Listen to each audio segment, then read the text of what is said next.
The next pillar we're going to explore in 5D leadership is the embodied coherence pillar. We often talk about our mind, body, and emotions as if those are separate things, but we know that that's really an artificial distinction. These aspects of ourselves are not really separable. In fact, they're highly interconnected and intertwined.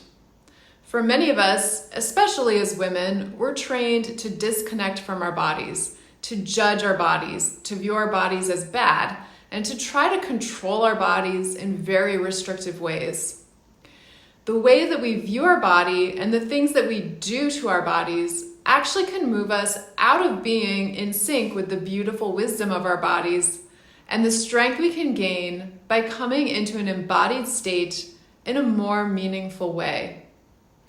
In fact, the word that we use to talk about our physical issues, disease, can actually be broken apart into dis-ease, or lack of ease and flow that's impacting the balance within our body and contributing to a problem that's arising.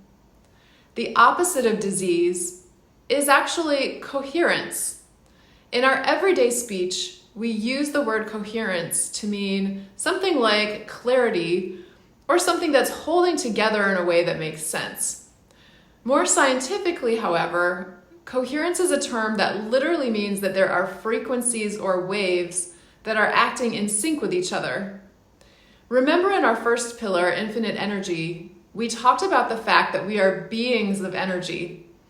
Our bodies are electrical batteries with electromagnetic waves coming from our various organs all the time. When you think about our brain waves, for example, we know that our brains have several different frequencies of brain waves, depending on whether we're highly alert in thinking, whether we're in a deep meditative state, or whether we're asleep and restoring.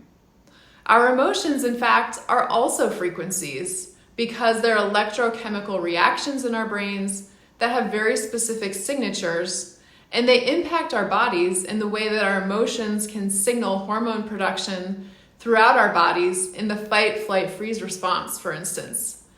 So when we come into a state of embodied coherence, we're actually helping and allowing our mind, body, and emotions to act together in a more specific way by joining and strengthening frequencies across different aspects of our physical, emotional, and even spiritual state.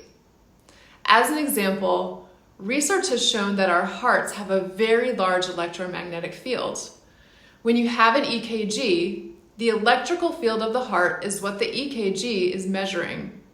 In fact, the electromagnetic field of the heart is more than 60 times stronger than the electromagnetic field of the brain. And not only that, but the heart also has its own independent nervous system.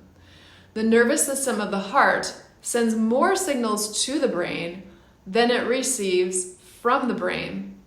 So when we talk about living from the heart or leading from the heart, those aren't just romantic platitudes.